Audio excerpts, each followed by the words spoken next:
Hello.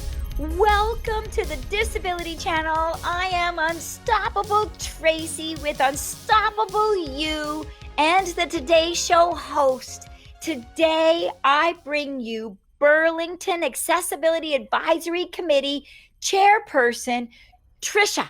And Tricia, I'm already afraid to say your name. I think it's Pokorny. Yeah, you're correct. I'm correct. You know, with a name like Pokorny, I bet there's some fun play on words with Pokorny. Oh, yes, there are. Yes. And so I'm like, I'm hearing the word corny and I know you're playfully fun. And so I wanted to make sure I didn't insert my own interpretation. Thank you for joining me as Burlington Accessibility Advisory Committee Chairperson today.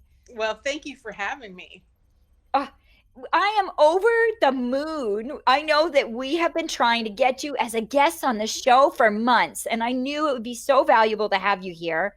But I know who you are. But for my listeners and watchers on today, Facebook, and in the future on Roku, for the folks watching us right now and live in the future, how did you end up being an advisor on the Burlington Accessibility Advisor Committee? Well, I started on the committee about 7 years ago. I had moved from Niagara Falls into Burlington for a job transfer. I contacted our accessibility coordinator at the city, Judy Lytle, and went in for an interview and was asked to join the committee. So I've been involved, started off obviously as a member and worked my way up as vice chair and am now the chair of the committee. So I enjoy it quite a bit. There's a lot of interesting folks around the table. We have some like a student from McMaster.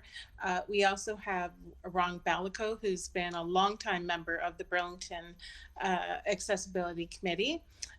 We've got Brenda Agnew, and both Brenda and Ron actually put a program together last year. Well, I guess it was in 2018 for Respect the Space, which became Respect the Space. Yes, it was quite a big undertaking, and they pulled the whole thing together. And now we have other provinces and areas throughout the country asking if they can borrow our Respect the Space information, which is basically a parking ask of people that when you are looking, especially at this time of the year, with our pandemic's a little bit different, but when you're going to park somewhere, make sure that you're not blocking or you're not parking in any parking that is reserved specifically for people with disabilities. And Ron is one of our members who is in a wheelchair, so he's encountered a number of situations where he either gets trapped in his parking space or somebody is taking the space or somebody's parked too close to the space, which doesn't allow for his ramp on his van to go down properly without hitting the other cars. So it's right. Big movement in Burlington, and we've got lots of other jurisdictions coming to us to ask, can they use that information as well? Yes, and it's sort of so is that a hashtag respect the space? Yes, it is. Yes, it is. So remember that, folks, if you're an advocate and an ally, and if you've lived the pain as people listening in with disabilities or friends and family, because we impact like 55% of the population because, Tricia knows someone and I know someone. And so our friends and our family and our neighbors and our community, it isn't just myself and Ron with a mobility impairment that might need it, but that people in our lives are impacted when we're late because we can't park or we can't go because we're afraid we can't park.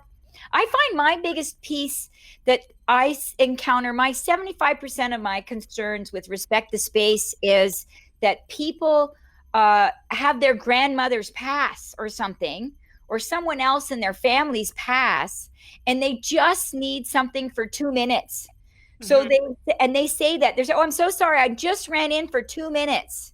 Yeah. And they don't actually even need it. So they legally have a pass, but they're not legally the pass holder. And because they feel that they're going to be brief, they feel like they can leverage that spot.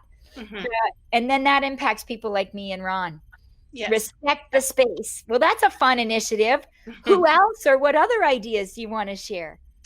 Our committee's very busy in the summertime. We get involved with our farmers market, so we have a little booth set up, and so visitors to our farmers market at the Burlington Center, they come in to do their weekend shopping, and Yeah. they can also pop by our little booth and do some activities with us and learn a lot about accessibility. So it's really good, particularly for the young kids. They love coming over and looking to see what we have and talking to us.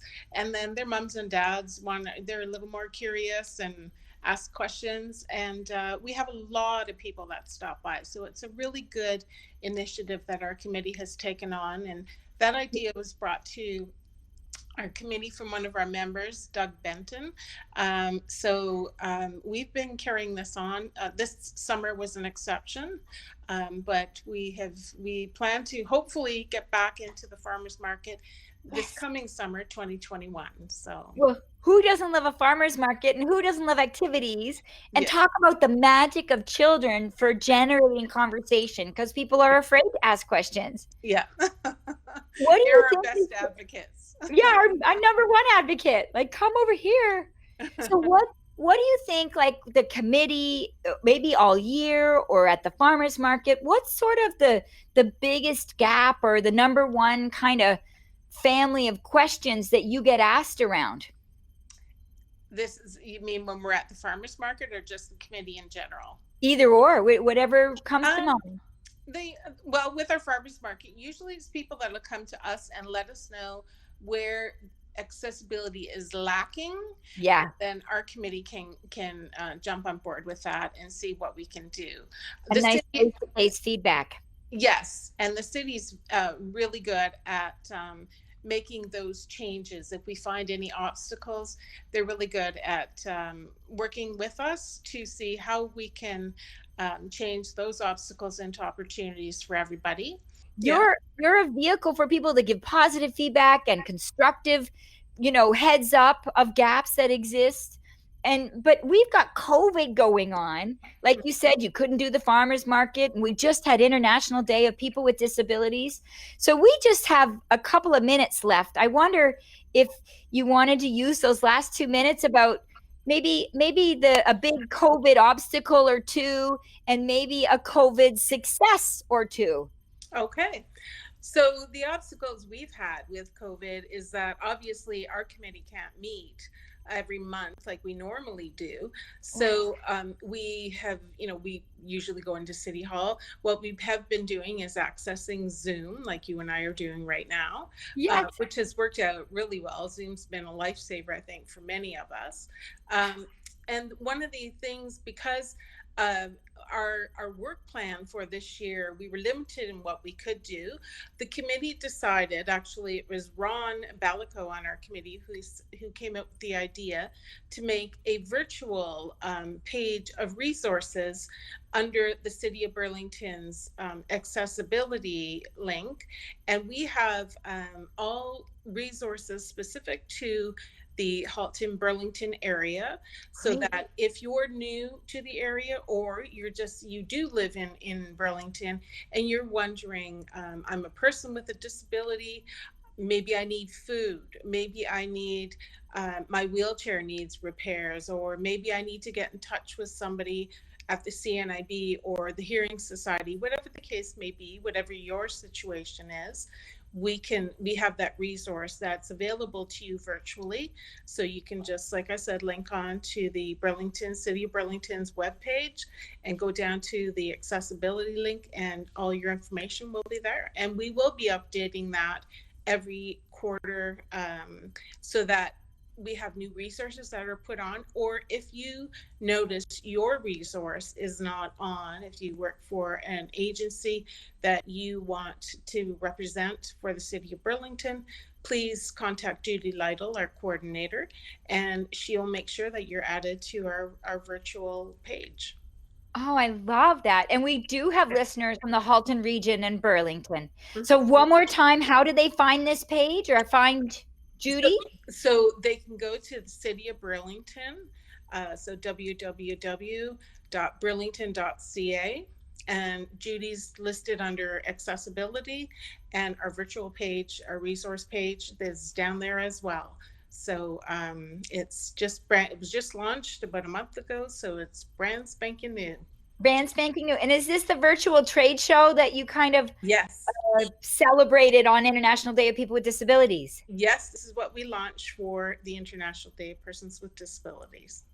Building back better. And it was driven by brainstorming for COVID. Yes. And what a fabulous resource, COVID or not. Yes. Tricia, on behalf of the Today Show and the Disability Channel, Unstoppable You and Unstoppable Tracy, and all of our listeners, so grateful, Tricia, to have you dedicating your volunteer hours to be the chairperson on BAC, BAAC, Burlington Accessibility Advisory Committee. So do check them out for resources in the Halton region. And it has been such a pleasure. You are someone that is a problem solver for this show and for Burlington. So thank you for all you do. Well, thank you. And we are perfectly on time, my fabulous friend. So we'll give a wave to the camera if you want to and say, we'll see you soon, folks. Take care.